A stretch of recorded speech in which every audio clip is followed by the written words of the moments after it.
जो थ्योरम थी ना, मैंने आपको 3 थ्योरम बताई थी, फटाफट से बता देता हूँ, एक बार रिवाइज करवा देता हूँ। सबसे पहला जो थ्योरम था वो था ट्रिपल ए।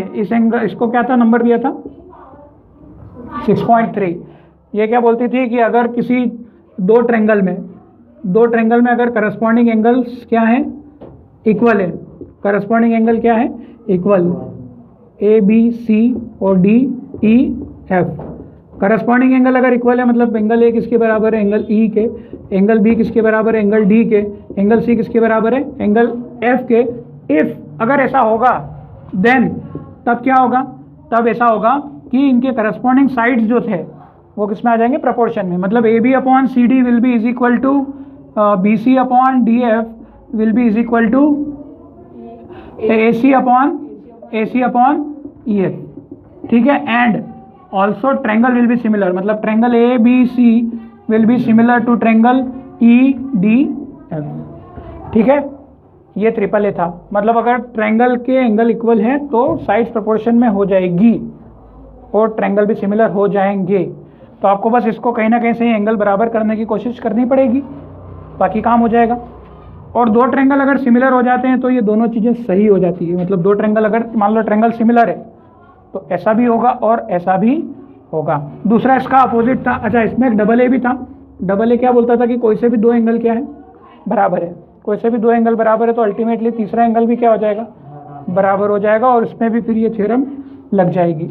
उसके बाद फिर 6.4 जो था वो ये था कितना, एस एस में जो इसका इफ है, जो इसका देन था वो इसका क्या बन जाएगा, इफ, और जो इसका इफ था वो इसका क्या बन जाएगा, देन। मतलब ये तीनों चीज़ें आ जाएगी। एंगल कौन सा बच गया आपका, एंगल ए का ई, बी का ई और सी का एफ, ठीक है। इफ मतलब अगर ऐसा होगा, प्रोपोर्शन में होगी साइड्स, तो एंगल बराबर हो जाएंगे। पड़ा हुआ था, और दोनों ट्रायंगल साथ में क्या होंगे, सिमिलर भी होंगे। तीसरा वाला था कौन सा, 6.5, जिसको अपन ने क्या बोला था, एस का मतलब है दो साइड के बीच में एक एंगल वाला बराबर है।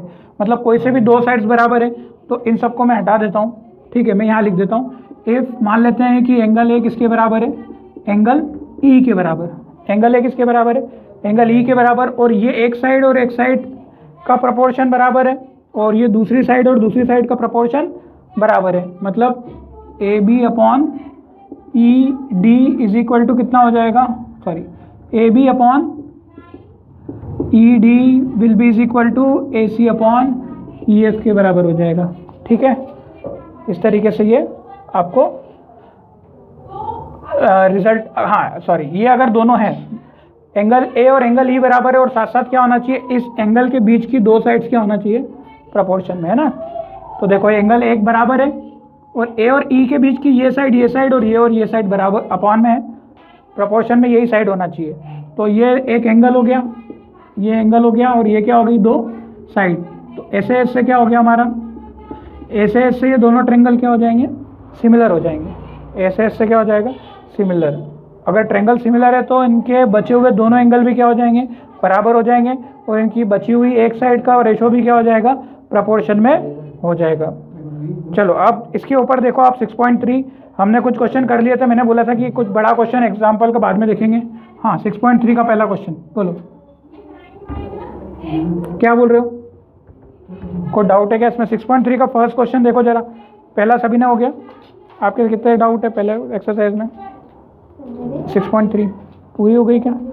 अच्छा सर, 16 सर, हाँ 1 to 5 ही बोले थे मैंने। 6.3 के वैसे मैंने 1 to 5 बोले थे, तुमने तो वो भी नहीं करे होंगे, वो एक दिन पहले ही बोल दिया था। चलो तुम्हारा तो मैथ्स का पेपर था ही, तो तुमने यूँ कुछ बहाने कर लिया होगा, है ना, आज किया। हाँ, पहला वाला देखो जरा, जिसका नहीं आया कौन सा लग रहा है इसमें, एक एंगल बराबर है, क्या ट्रायंगल सिमिलर है, तीनों एंगल बराबर है। चलो मतलब एंगल से क्या हो रहा है, 6.3 का पहले का कौन सा क्वेश्चन है, ये पहले का पहला क्वेश्चन है। मतलब बाय एंगल ये क्या हो रहा है, सिमिलर हो रहे हैं। चलो दूसरा वाला क्वेश्चन देखो, सेकंड वाला, साइड प्रोपोर्शन में है। 2 का ट्रिपल अगर 6 है तो 3 का कहाँ से हो रहा है, 2.5 का 5, और 3 का 2 का 4, 3 का 6, सभी कहीं ना कहीं से डबल हो रहे हैं, सबके डबल मिल रहे हैं हर एक साइड का। मतलब ये triangle S S S S से क्या हो रहा है, सिमिलर हो रहा है। थर्ड वाला देखो, क्वेश्चन नंबर फर्स्ट का थर्ड, सिमिलर है, कौन सी आइडेंटिटीज है, नहीं है ना, थर्ड नहीं है, पता चल रहा है तुम्हें, क्योंकि 2 का डबल तो 4 है, पर 3 का डबल 6 है, और 2.7 का डबल 5 नहीं होता है ना, तो वहाँ फेल हो गया एक जगह ही। अगर ये 2.7 का डबल प्रॉपर निकलता तो ये आ जाता। फोर्थ वाले का क्वेश्चन, एक एंगल बराबर है, एक एंगल 70-70 बराबर है, और उनके बीच का ही क्या साइड प्रपोर्शन में है, साइड प्रपोर्शन में मतलब एक ढाई है तो उसका डबल हो रहा है 5, और एक 5 है तो उसका डबल हो रहा है 10। डबल है तो सारे ही डबल, सारे मतलब उसके करस्पॉन्डिंग साइड। ठीक है, तो थर्ड वाला तो नहीं था हमारा सिमिलर, थर्ड वाला वाज नॉट सिमिलर। फोर्थ वाला क्या है, एस एस से सिमिलर लगाते आ रहा है। ठीक है, फिफ्थ वाला सिमिलर है क्या, लग तो रहा है मुझे है,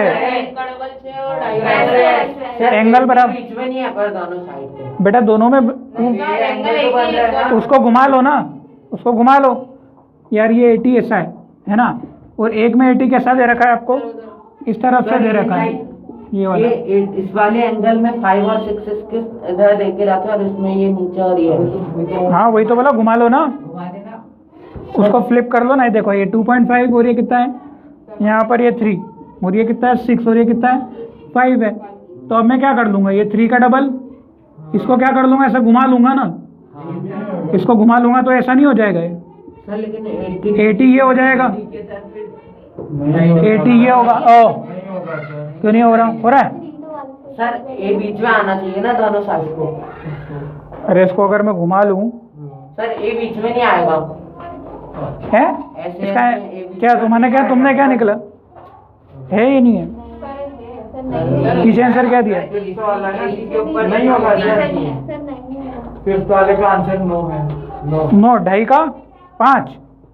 सर ये एंगल बीच में आ रहा है, इधर बीच में नहीं आ रहा है। सर एंगल बीच में आना चाहिए ना, एंगल बीच में आना। हाँ तो बीच में क्यों नहीं, ओह सॉरी हाँ, मैं इसको 3 को इधर समझ रहा हूँ, ये 3 यहाँ पे है ना, मेरा इल्यूजन थोड़ा सा, ये 5 और ये 6, ठीक है, तो ढाई का तो डबल कितना हो गया 5, पर ये 3 इधर होना था, यहाँ पे 3 नहीं है, तो ये नहीं है ना। चलो क्लियर हो गया। सिक्स्थ वाला देख लो, चेक कर लो आराम से, क्योंकि ये छोटी मोटी गड़बड़ हो जाती है फिर। ये फिफ्थ वाला तो नहीं है, ठीक है, सिक्स्थ वाला सर हो जाएगा, सर हो जाएगा क्या, इसमें 70 और 80, 70 7 दूना 14 15 150 130 मतलब 30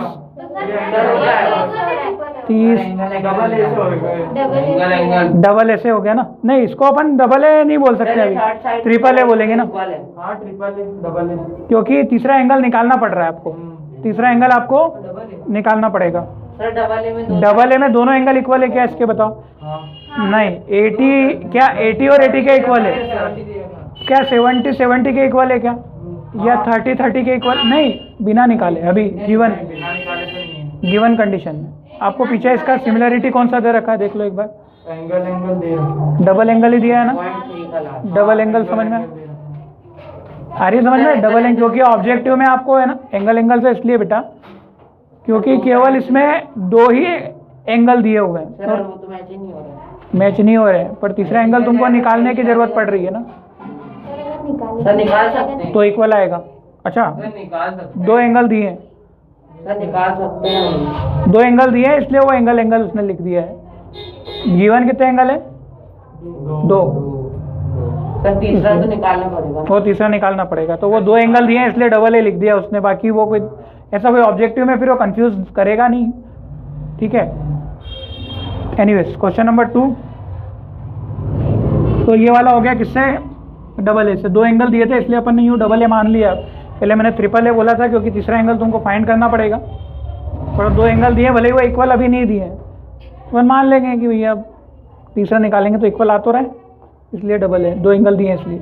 चलो और उसके बाद क्वेश्चन नंबर कौन सा, क्वेश्चन नंबर 2 आ गया, बहुत आसान था। कितने लोगों से हो गया 2 वाला, 55 आ रहा है। कर लिया था क्या आपने, मैंने शुरू के 5 क्वेश्चन आया था, नहीं है कोई बात नहीं, देखते हैं जरा नहीं आया तो फिर इधर सर, देखते आ जाओ। गया। थोड़ा दिमाग लगाओगे तो आ जाएगा वैसे। अब देखो कोशिश करो आगे क्या। सर 55 आ रहा है लोगों का। आप लोग बाकी देखो, क्योंकि घर पे तो तुमने कुछ किया होगा नहीं, वो यहाँ पे तुम वेट करते हो कि अपन साथ में ही करेंगे, है ना। 125, ये 125 है। और क्या निकालना है? ये अच्छा, आपको ओडीसी और ओबीए तो आपको सिमिलर दे रखे।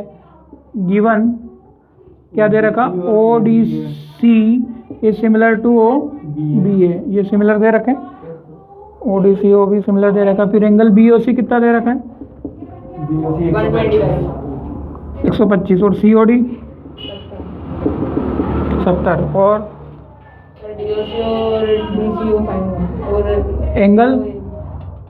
एंगल डीओसी और DCO, angle DOC is equal to question mark और angle DCO is equal to also question mark. और एंगल ओएबी इतने सारे हैं आपके, सारे आ गए क्या?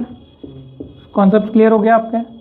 कॉन्सेप्ट क्लियर करते चलो, फिर दुनिया का कोई सा भी क्वेश्चन दे सब बनेंगे। अपन क्या है कि एनसीईआरटी पे सीमित हो जाएंगे तो फिर अपन बाकी क्वेश्चन देख लो ना। तुमको एनसीईआरटी से आ कहाँ रहे? आज तुमने जो एनसीईआरटी पढ़ रहे हो वो एक क्या चीज़ क्लियर करती है अपने को, कि ये कॉन्सेप्ट क्लियर करती है कि इसके जैसे क्वेश्चन अब हमसे बनना चाहिए। इसका मतलब ये नहीं कि वही बनना चाहिए। हाँ, एंगल तो लगाने भूल गए अपन। ये ओ दे रखा है, ये डी, ये सी, और ये ए, और ये बी, है ना। चलो, अब तो वर्टिकली अपोजिट दिख रहा है। एक तो 125 है तो ये 125 लगा दे। हाँ चलो ठीक है। दो लाइन पैरेलल दी है क्या? पैरेलल दी तो नहीं है, पैरेलल दी तो नहीं है ना। पर आपको ये ट्रायंगल आपको क्या दे रखे हैं? ये बहुत बड़ी चीज दे तो रखी है, सिमिलरिटी। सिमिलरिटी जैसा वो रहता था कॉन्ग्रुएंसी में, सीपीसीटी होता था। यहाँ पे सीपीसीटी शब्द करके कुछ भी नहीं है। अगर ट्रायंगल सिमिलर है तो उनके तीनों एंगल बराबर रहेंगे और तीनों साइड्स प्रपोर्शन में रहेगी, इक्वल नहीं रहेंगे, प्रपोर्शन में रहेगी। इक्वल हो भी सकती है और नहीं भी हो सकती, परंतु गिवन क्या रहेगा? प्रपोर्शन में। ठीक है, तो कितना होगा? अच्छा मुझे बताओ, all similar triangle are congruent, correct है या wrong? All similar triangle are congruent, wrong. सारे सिमिलर ट्रायंगल कॉन्ग्रुएंट नहीं है। All congruent triangle are similar, correct, 100% true. ठीक है, कॉन्ग्रुएंट का मतलब तो ओवरलैप हो गया आपका एक तरीके से, तो वो सबको पता है। तो ओ में ओ का पॉइंट तो ओ बन रहा है। देखो डी का करस्पॉन्डिंग पॉइंट क्या बन रहा है? डी का करस्पॉन्डिंग पॉइंट बी बन रहा है। तो इसका मतलब अगर वो एंगल 70 है तो ये एंगल भी कितना होगा? 70। इसका मतलब ये दोनों लाइन अल्टरनेट इंटीरियर हो गई कि नहीं? देखो जरा। इसका मतलब ये लाइन पैरेलल भी हो गई कि नहीं? देखो जरा।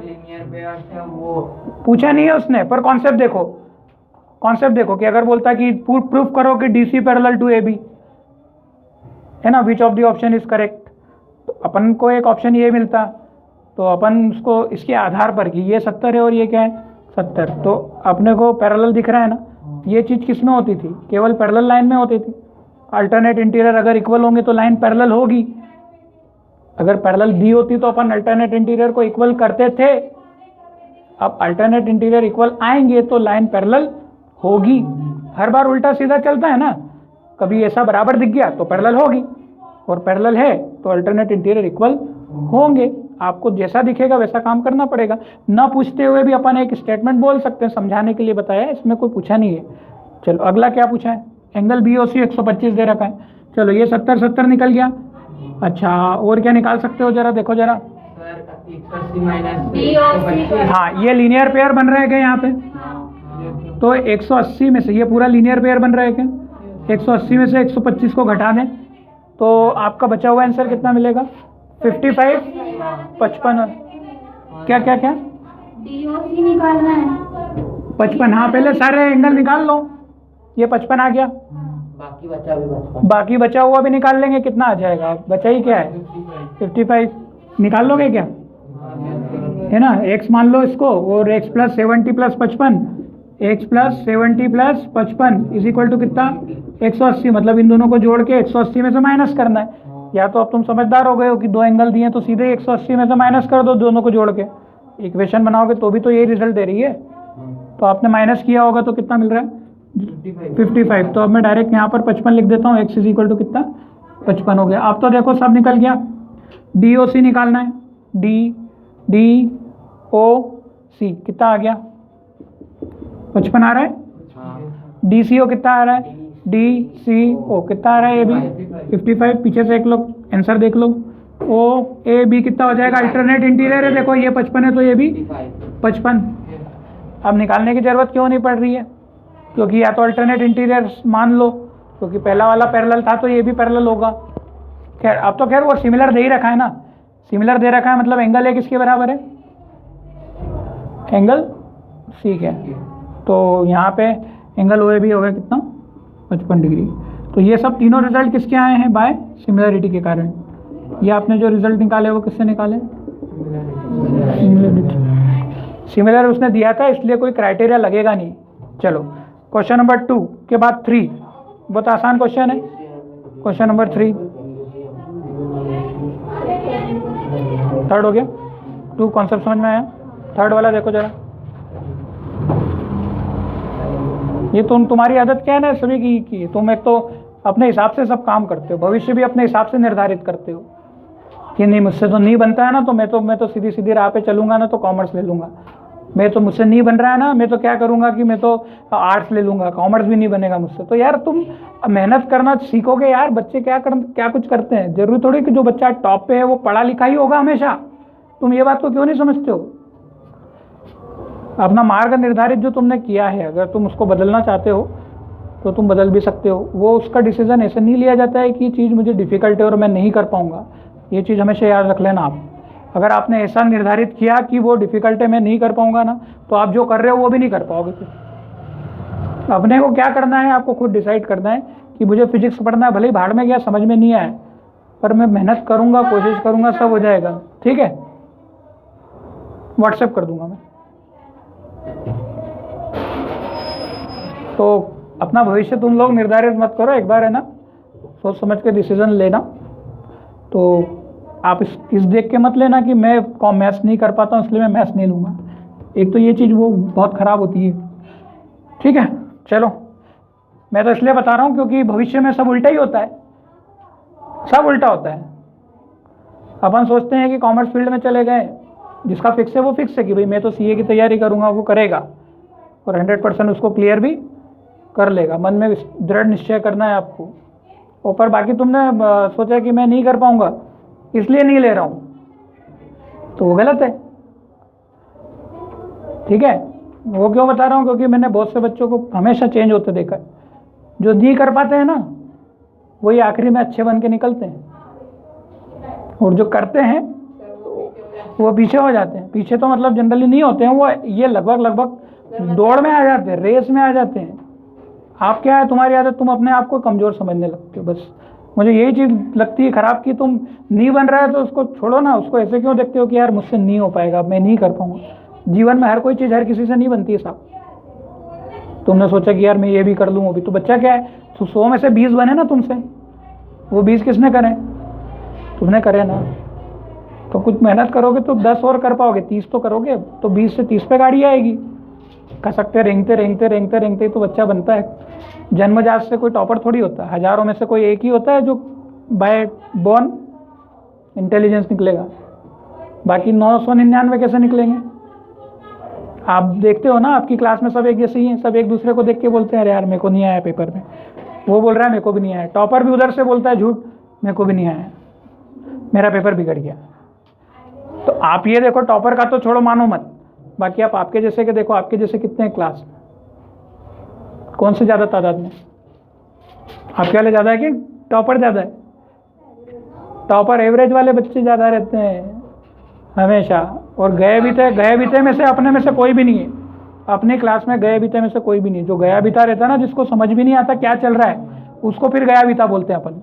उसको ना सिमिलरिटी, उसको सिमिलरिटी का मतलब भी समझ में नहीं आ रहा है 10 बार बताने के बाद, तो फिर उसको गया बीता बोलेंगे अपन। तो एस लेवल का तो कोई है ही नहीं, सब अपने एक लेवल आ चुका है तुम लोगों में, तो एक सोचने समझने की क्षमता आ चुकी है। तो अपने आप को कम नहीं आंकना है किसी को। मतलब मैं तुमको इस तरीके से चीज़ें रोज क्यों बोलता हूँ, इंसान को बस आगे बढ़ने के लिए क्या चाहिए बेटा, मोटिवेशन चाहिए। मैं फिर बता रहा हूँ, कोई पढ़ाई नहीं चाहिए, केवल कंधे पे हाथ रखने के थपथपाने वाला जीव। वाह यार बेटा तूने बहुत अच्छा काम किया, और कर लेगा, मेहनत कर। कोई काम नहीं आने वाली पढ़ाई वढ़ाई। क्या काम आता है? मोटिवेशन। एक क्लिक होता है बस, सिंगल सा क्लिक होता है। और बच्चा, हर इंसान के जीवन में एक क्लिक होता है, हमेशा याद रखना। भाड़ में ये गया मोबाइल फोन, ये फेंका मैंने, और जिस दिन वो आ गई अंदर से वो मोबाइल फोन, वो सही में वाकई में ऐसा उसने फेंका कि वो चला, तो फिर वो तब नहीं रुकेगा वो बंदा। पर हाँ, आपके पेरेंट्स ने बोला बेटा मोबाइल रख दे, तो फिर आपका जीवन तो है फिर गया। क्योंकि किसी के बोलने से काम नहीं होता जीवन पे। किसी इंसान जो बच्चा बनता है ना, आप किसी भी आपके ब्रदर से जो बहुत अच्छी जगह पे पूछ लेना कि कोई आपके बिहाफ में मेहनत कर पाएगा क्या? आपकी मेहनत किसको करनी है? आपको करनी है, आपको कमाना है। कोई ऐसा बोलेगा कि तू किसी को भेज दोगे क्या मजदूर को, मेरे लिए कमा के आ जा? तो बेटा जा, कर पाओगे? नहीं कमाना है, वो खुद से करेगा तो खुद कमाएगा, खुद रखेगा। तो आपको अपना भविष्य खुद निश्चय करना है, निर्धारित करना है, और एक क्लिक कब हो रहा है सबके दिमाग में वो लाना है। ऐसा थोड़ी कि हाँ आप सर ने बोल दिया तो एक दिन आएगा, और उस समय का तुम वेट करोगे बेटा, तो क्या एक चीज के पीछे है ना बहुत से लोग दौड़ रहे हैं। तो अच्छा अगर मोटिवेशन लोगे ना, तो तुम 100 को पीछे करके अगले, भाई मेरी क्लास में 10 बच्चे हैं तो मैं 10 को तो ऊपर लाऊं। मैं तुमको बोलते रहूंगा क्या तू पढ़ता ही नहीं है, तू तो क्या कुछ भी नहीं कर पाएगा जीवन में, तो वो तो होता ही नहीं है। तू कोई भगवान नहीं जो तूने उस बच्चे को बोल दिया और वो ऐसा हो जाएगा। तो टीचर का बोलना गलत है, ठीक है? तो आप आज से निर्णय नहीं ले सकते हो कि भविष्य में आप क्या करोगे। तो इसीलिए आप लोग अपने खुद पे विश्वास रखो। मैथमेटिक्स हमेशा स्ट्रांग रखने से बस एक फ़ायदा होता है हमारा, कि हमारा ब्रेन हमेशा चलता रहता है, और कुछ भी नहीं। ये ब्रेन को है ना चलते रहने देना। जितने इसमें अतरंगी विचार आएंगे ना, उतना आपका फ़ायदा होगा। जहाँ हमारा मैथमेटिकल ग्रोथ रुक जाता है ना, वहाँ पे थोड़ा सा फिर एक फुल स्टॉप लगता है। भले ही से आपका मैथ से नाता न भी हो बाद में, तो आप क्या करो, मैथमेटिकली एप्टीट्यूड सॉल्व करो। एप्टीट्यूड समझते हो तुम लोग? एप्टीट्यूड मतलब 6, 7, 8 के पोर्शन को एप्टीट्यूड बोलते हैं। जो वर्ड प्रॉब्लम होती है ना, जो बैंकिंग में आते हैं एग्ज़ाम में, बैंकिंग एग्ज़ाम समझते हो ना, जो गवर्नमेंट एग्ज़ाम होती है, अब तो बहुत कम हो गई है एग्ज़ाम्स निकलना, पर प्राइवेट के लिए भी वो चीज़ होने लगी है। मतलब एप्टीट्यूड क्लियर करना, और ये कि दो बंदे इस काम को एक दिन में करते हैं, तो 3 बंदे मिलके कितने में कर देंगे? 2:3 में इस रेशो को बांटना है तो कैसे में हो जाएगा, कितने में बांटना है। ये सब जो माइंड होता है ना, ये काम का होता है पढ़ाई के साथ साथ। तो ये थोड़ा सा मेहनत करना बेटा, मेरे बोलने का मतलब ये है कि सब करना। चलो question number 3, diagonal AC and BD of trapezium ABCD। Trapezium दिया है क्या? बना लो फिर, ABCD डायगोनल ABCD। चलो ABCD बनाया, ये A, ये B, ये C और ये D, ठीक है? ABCD diagonal AC and BD, diagonal AC और डायगोनल BD, ठीक है? AC और BD ट्रेपेजियम के AB पैरेलल टू DC दे रखा है, गिवन है। चलो उसको गिवन में डाल लेते हैं। गिवन क्या है? AB parallel to DC। देखो ये पैरेलल का लफड़ा तुम समझ जाओ रे भाई। अगर पैरेलल दिया है ना, तो जानबूझ के दिया है कि बच्चे को 8th क्लास का ध्यान में आएगा। अल्टरनेट इंटीरियर, एक्सटीरियर सब सिखाया था मैंने आपको, वो सब तुम जोड़ तोड़ करके बना लेना, है ना? मतलब वो जानबूझ के ऐसा दिया है कि कुछ एक हिंट तो मिलेगी, एक हिंट मिलेगी तभी तो आप एंगल के कलेक्शन कर पाओगे क्या क्या इक्वल है। AB पैरेलल टू DC हो गया। एक दूसरे को कहाँ पर काटते हैं? वो पर काटते हैं। Using the similarity criteria for 2 triangle OA upon OC is equal to OB upon OD। तो इसको प्रूफ करके देखना है आपको। इसका मतलब ये है कि ये रेशो आपको फाइंड करना है। ये रेशो कब होगा? जब ट्रेंगल कहीं ना कहीं सिमिलर होगा।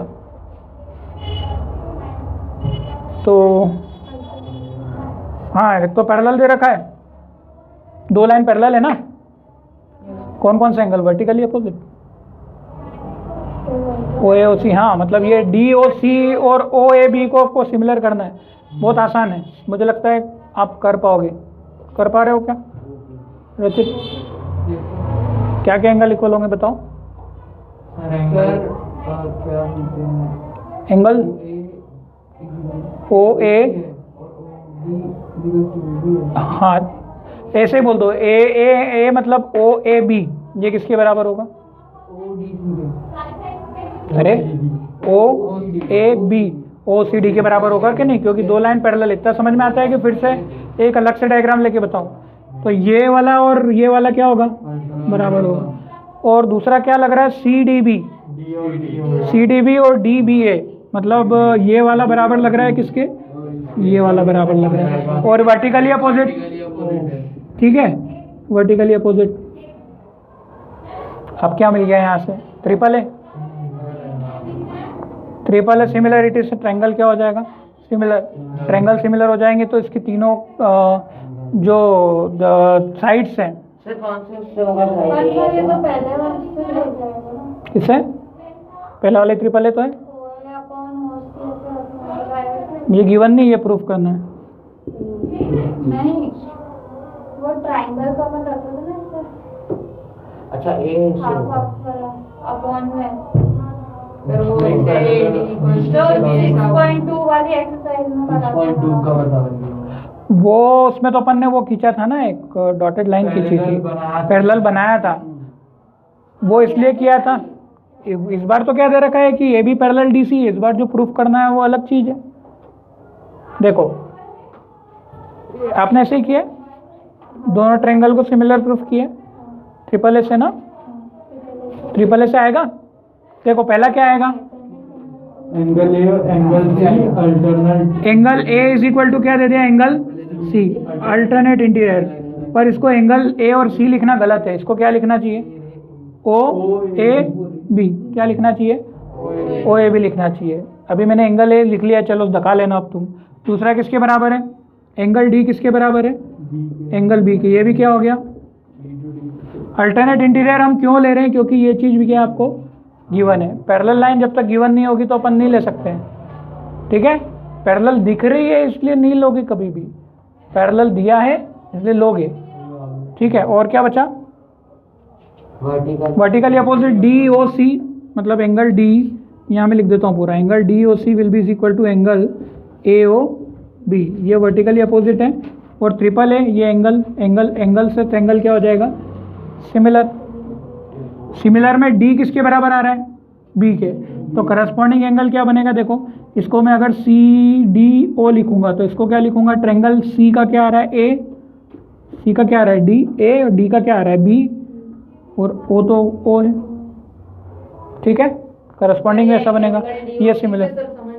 एक मिनट, कौन सा? Angle D equal to angle B, तब सब समझ में आ गया। ये दोनों आ गया ना, ये डी ओ सी वर्टिकली अपोजिट होता है बेटा, तीर बनता है ना जब क्रॉस में, दो वो रहते हैं, मतलब क्या होते हैं, दरवाजे की रक्षा करते हैं वो सिपाही, सिपाही ऐसे तीर बना के रखते हैं, वो भाले जो रहते हैं वो मतलब क्या बनाते हैं? एक दूसरे पे इक्वल एंगल बनाते हैं, इनको वर्टिकली अपोजिट बोलते हैं।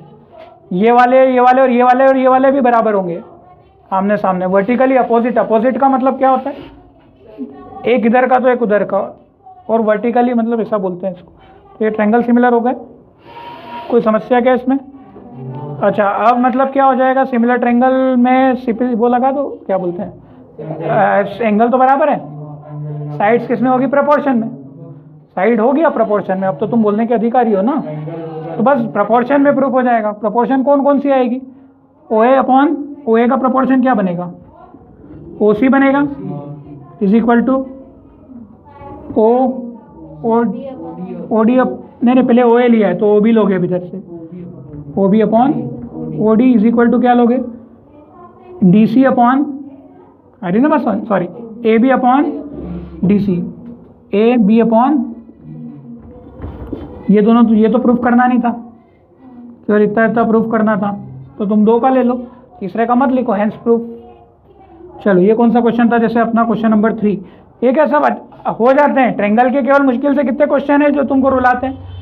देखना भी मत ना उसकी तरफ, मीडियन वाले 2-3 क्वेश्चन है मीडियन वाले जो है, जिसमें कंस्ट्रक्शन करना पड़ता है। तो अब यार कुछ मेहनत तो एक्स्ट्रा करनी पड़ेगी, उसके कारण तुम पूरे चैप्टर को बदनाम नहीं कर सकते कि ट्रायंगल डिफिकल्ट है। 2-3 क्वेश्चन तो सब में डिफिकल्ट है ऐसे तो, ठीक है? नहीं आते हैं वो ज़्यादा, जब कब आते हैं? ऑफलाइन एग्जाम में आएंगे। अब तुम्हारा तो एग्जाम भी ऑनलाइन है, अरे मतलब वो ऑब्जेक्टिव में असर्शन रीजन में आ जाएगा दरअसल, कॉन्सेप्ट तो में। हाँ तो जो भी है ठीक है, मेरा काम तुम्हें सिखाने का है, पायलट बनाने का है, बाकी प्लेन किसको उड़ाना है, तुम्हें ही उड़ाना है। मैंने तुमको जब ट्रेनिंग दी थी जब सिखा दिया था, अब तुम रन टाइम पे गियर गलत लगा दो है ना, उड़ाने की जगह नीचे ले आओ, तो वो तुम्हारी गलती है, क्योंकि तुमको जब सिखाया था जब दोस्त तुमने तो ध्यान नहीं दिया, उसको थोड़ा सा याद भी रखना, ठीक है। साइकिल जब सिखाई थी तब अपन सीख लेते हैं, उसके बाद देखो कितनी अच्छी साइकिल चलाती, अब छोटी मोटी गिर जाती है तो गिर जाती है यार, उसमें कोई वो थोड़ी, वो चलेगा। अपन क्या है, पूरा ऐसे ही समझ लो कि वो उल्टा सीधा समझो तो फिर गलत हो जाएगा, गेट लगा दे यार ये, ठीक है। तो ये सारी जो चीज़ें हैं ना, ये अपने ही रिकॉर्डिंग हो जाएगी अपने घर की, और अपने को कोई फ़र्क पड़ता भी नहीं है। ये सब वीडियो बन रहे हैं मैं तुम्हारे लिए बनाता हूँ, मेरे को किसी के व्यू से कोई मतलब है ही नहीं। हाँ, व्यूज़ के लिए अगर मैं काम करता तो फिर मैं शांति से बनाता और सब एक क्लास चीज़ें उसमें मटेरियल डालता, बाकी मैंने तुमको बता दिया समय नहीं है मेरे पास। क्वेश्चन नंबर 4 देख लो, आसानी से ये भी हो जाएगा। हाँ, बस केवल ट्रेंगल को आड़ा तिरछा घुमाने से कोई फ़र्क नहीं पड़ता, उसको रफ में एक बार बना के तो देखो, सब हो जाएगा। तुम क्या करते हो यार, कुछ तो भी ट्रेंगल दिया, देखो जरा आप क्वेश्चन नंबर 4 ड्रॉ करो डायग्राम, और चौथे के बाद 5वां भी आप कर सकते हो। देखो कुछ लोग तो करके आए हैं, मैंने 5 क्वेश्चन दिए थे फिर भी तुमने उसको मुझसे ही करवाए हैं अभी, पर फिर भी मेरे बोलने पे 2 बच्चे करके आए हैं, तो मेरे लिए तो यही जीत है। होता क्या है ना, मोटिवेशन 100 लोगों को कभी नहीं होता है, वो कितने को होता है, केवल 100 में से 2 को। अगर 10 है तो 10 में से कितने को होगा, 1 का ही होगा। 100 में से अगर 2 को, तो चलो मान लो 10 में से 1 को ही होगा, 1 तो सुधारा मैंने। बाकी जिसको देखे बोलेंगे यार ये सर की बात मानता था, अब वो 1 तुम में से कोई भी हो, कुछ भी नहीं, सब तुम लोग मतलब काम करोगे तो अच्छी अच्छी जगह जाओगे, बाद में तुम्हें को देखेगा भी नहीं कोई, बोले सर आपसे ज़्यादा तो मैं कमाता हूँ। आजकल लोग नजरें मिलाते हैं, किससे, कमाई से मिलाते हैं, किसकी मेरी कमाई कम है तो इसकी तरफ क्या देखें, तो वो चीज़ नहीं होना चाहिए। एस हो गया, ये हमारा कितना हो गया, ये पी हो गया, और ये कितना टी, और ये क्यू। बहुत आसान, बस केवल क्या ट्रेंगल छांट लो अपना काम का। आपको दो एंगल दे रखे हैं, ये एंगल 1, एंगल 2 क्या बड़ा, एंगल 2 कहाँ से दिया है, अच्छा यहाँ से दिया है, यहाँ से कुछ अजीब सा दिया है, इसको एंगल 2 दिया है, जो कि एक लाइन जोड़नी पड़ेगी अब आपको, ठीक है। एंगल 1 किसके बराबर दिया है, एंगल 2 के, और 2 चीज़ें बराबर दी है, क्यू आर अपॉन में गिवन क्या है, क्यू आर अपॉन में Q S is equal to Q T upon P R दिया है। मतलब ये बहुत बड़ी हिंट दे दी आपको एक, और एक और क्या दे रखा है, angle 1 is equal to angle 2। मतलब मुझे लग रहा है कि ये तो ऐसे लगता नज़र आ रहा है भाई, क्योंकि एक एंगल दिया और ये दोनों का रेशो दिया है, थोड़ा सा बस हाँ कि अंदाजा लग जाएगा ना। एक ही लाइन का क्वेश्चन है, आपको पूछ लेगा कि किससे हो रहा है, बस एंगल किसका कौन सा करस्पॉन्डिंग है वो भी पूछ लेगा आपको। प्रूफ क्या करना है, P Q T is corresponding to T Q R. पता है इसका ऑब्जेक्टिव कैसे बनेगा, वो आपको ये ट्रेंगल दे देगा, ये जब दे देगा बताएगा कि which of the following is corresponding. Sir second वाला पी किसका है, पी वर्सेस टी करस्पॉन्डिंग है, या फिर पी वर्सेस क्यू करस्पॉन्डिंग है, या फिर पी वर्सेस आर करस्पॉन्डिंग है, ऐसा पूछ लेगा। सर ये क्यू एस पी आर कैसे है, ये समझ नहीं आ रहा दूसरा वाला। अब देखो तुम डायग्राम समझ के देखो, ट्रेंगल है, 2 ट्रेंगल तो नज़र आ रहे हैं, बता तो रहा हूँ मैं। एक ट्रेंगल, एक एंगल 1 दे रखा और एक एंगल, मैंने क्वेश्चन सही तो नोट किया, Q R upon Q S is equal to Q T upon P R, angle 1 is equal to angle R. P Q S छांटो पहले, तो पी क्यू एस कहाँ पर है, ये पी, ये क्यू और ये एस, और दूसरा क्या आएगा, टी आर क्यू तो लेना ही है ना आपको। सबसे पहले वो ट्रेंगल तो लो रफ में, हाँ ये तो प्रूफ करना है सर, वही ले लेंगे ना बस, ये जो दिए है ना दोनों ट्रेंगल को ही ले लो ना अलग से, अभी तो प्रूफ करना है। तो क्या करोगे, इन दोनों ट्रेंगल को ही ले लो, पी क्यू टी को अलग से बनाओ, ये रफ में नहीं बनाओगे ना तब तक तुमको नहीं समझ में बैठने वाला है। मैंने तुमको हमेशा बोला है कि डायग्राम को किस में बनाना है, रफ में। तुम अगर मेरी बात नहीं मानोगे ना तो फिर नहीं कर पाओगे क्वेश्चन को। ये PQS है, PQT ये PQS है, मैं वही तो बोल रहा हूँ, कुछ गलती हो तो देख लो, मैं कई बार गलत लिख देता हूँ PQS। आपने सही लिखा है। हाँ PQS नहीं, यहाँ गलत था, PQS कर दिया।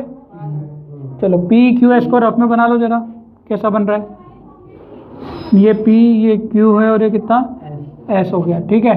और दूसरा क्या हो गया TQR, दूसरा हो गया आपका TQR, ये T, ये Q और ये कितना हो जाएगा R हो जाएगा, है ना। ये दोनों तो हमने रफ में बना लिए हैं। ये एंगल 1 है और एंगल 2 आर TRQ एंगल 2 नहीं बन रहा है, ये ध्यान से रखना बेटा। क्या बात समझ में आ रही है कि नहीं? वो क्या ये एंगल 2 है पूरा? नहीं ये एंगल 2 नहीं है ना। तो ये चीज़ समझ में आ रही है कि नहीं आ रही?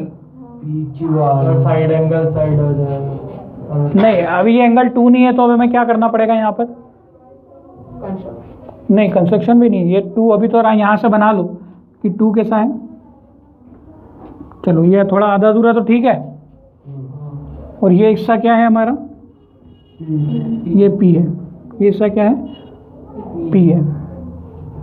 अच्छा, क्या क्या बराबर दिया है? QR अपॉन में QS, मतलब ये साइड अपॉन में ये साइड। आ रही बात समझ में कि नहीं? बराबर है। और क्या दिया है? QT अपॉन में PR। QT मतलब ये पूरी लेंथ अपॉन में PR। PR कहाँ पे है? सेंटर में। इसी ट्रेंगल में। पर ये, हाँ, तो ये ट्रेंगल को इधर बनाएंगे तो कैसा बनेगा? सर एक पॉइंट निकालना। इसको मैं अलग से बनाऊं तो क्या बनेगा? ये यहाँ से एक पॉइंट निकालना पड़ेगा R। ये किसके बराबर है? सर आर तो बाहर आएगा ना। हाँ बाहर आएगा, बाहर आएगा, बाहर कर लो इसको। टी भी बाहर आएगा इसमें। ये बाहर आएगा R, ठीक है। T आ जाएगा, ऊपर जाएगा। और आपने ट्रायंगल कलर बना एक मिनट, इसको ठीक से बना लेते हैं, ठीक से बना लेते हैं, कोई दिक्कत नहीं है। ये क्या है? ये क्या है? ये वाला हिस्सा P, T की ज़रूरत है नहीं। ये हिस्सा क्या है? Q। और ये हिस्सा क्या है? S। और ये कितना है? R, ठीक है। अब ये एंगल कितना है? एंगल 1। ये कितना है? एंगल 2, है ना। ये हिस्सा तो बराबर हो गया, सिंगल लाइन से बताया। ये हिस्सा सिंगल लाइन का, ये बराबर, ये 2 हो गया ना। PR 2 हो गया। 2 तो पूरा नहीं हुआ ना। 2 अच्छा PR, हाँ 2 पूरा नहीं, अपन ने ये T वाला बनाया नहीं ना, ऊपर वाला बनाया क्या? बनाया नहीं, अपन ने ट्रायंगल ही आधा बनाया ना। और ये क्या है? ये एंगल 1, तो ये भी कितना है? एंगल 1। और ये वाला क्या है? ये प्रोपोर्शन में। अब देखो क्या क्या है, यहाँ से क्या क्या मिल रहा है आपको। और एक और क्या दिया है? QR। PQ पे कहाँ से है? एक मिनट, इक्वल है ना। सर PR पे होगी। PR, सॉरी PR है, PR दिया है। QT अपॉन में PR, ठीक है। एक ये अपॉन में ये, और ये अपॉन में ये। क्लियर हो गया? ठीक है। समझ नहीं आया फिगर P तुम्हें समझ में आ गया? PQ और SR अलग से बना लिया। TPQ और R सर ये PQ अलग से बना लिया। कैसे हो सकता है? कौन सा? मन से बना सकते हो ना। इस ट्रायंगल का आधा हिस्सा इधर बना लिया, आधा हिस्सा उधर बना लिया, उससे क्या फर्क पड़ता है समझने के लिए, है ना। अब क्या होगा इसमें बताओ, सोच के बताओ। Side angle side. हाँ, तो कैसे प्रूफ कर पा रहे हो आप इसको? साइड एंगल साइड बता कैसे पाओगे? सर 2 साइड देके रखी है और एक एंगल है। QR और क्या दे रखा है? आप देखो, QR कौन सी साइड है? ये। और इधर की साइड कौन सी? QS। सर इधर की QS है, उधर की QR। हाँ, इधर की QS है, उधर की QR। ये तो एक, ये QS आ रही और ये क्या आ रही? QR आ रही, ठीक है। और दूसरा sir PQ upon TQ। QT upon PR, Q से लेकर T और P से लेकर आर, ये रेशो में है। इसको मैं अगर घुमा के ऐसा लिख सकता हूँ क्या उधर मुँह करके? सर समझ में नहीं आया। इसको घुमा के लिख सकते हैं क्या?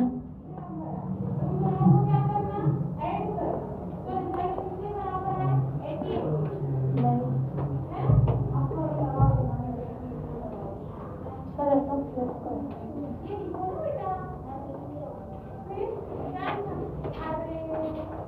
हाँ, पी